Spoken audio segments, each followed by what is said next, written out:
Hello, everybody, and welcome back to the Patreon podcast. Welcome to 2020.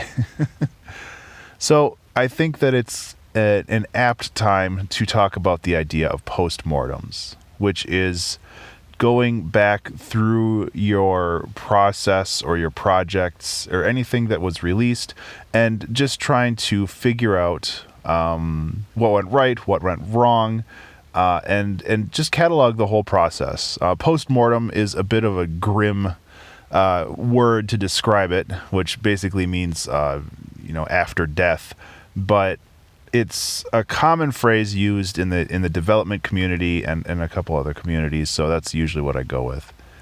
What you tend to do is when you finish a project, you take some time to review not only your thoughts on the project as a whole, but you go over your process and you think and you talk about this kind of stuff, and you just try to distill your whole process and your whole feelings of that project down, and that will help you better understand how to avoid issues in the future, or to maybe focus on other things in the future. It'll allow you to find pitfalls or just understand your personal process better.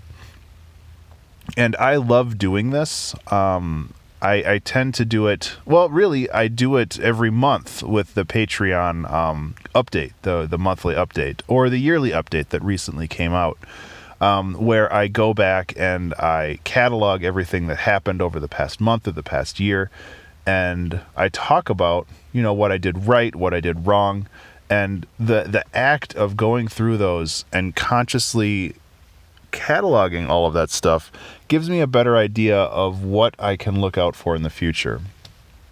I also do this on my birthday. I use a website that essentially sends delayed emails to myself, so I'm able to send myself an email every year on my birthday from prior me, and a lot of the time I talk about what my goals are, what I want to do this year, and it gives me an opportunity to reflect on that and better understand how I've come along and where things have gone from here. And I think that it's really important to have these efforts in place that allow you to sit and reflect on these things, because it's so easy to just kind of get stuck in a rut and just do the same thing over and over and over, regardless of whether or not it's the most effective way to do something.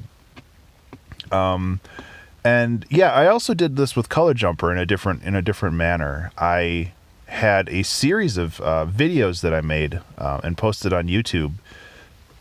Excuse me.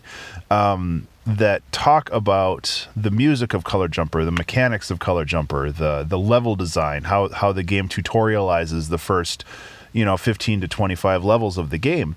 And all of these videos that I made were not only beneficial to me personally, because it allowed me to reflect and kind of better understand the process that I took to get to a finished game, but it also was beneficial to, hopefully beneficial to anybody else who follows my YouTube channel, because they have access to this knowledge as well, and hopefully they'll better understand some of the pitfalls that I encountered when I made this game.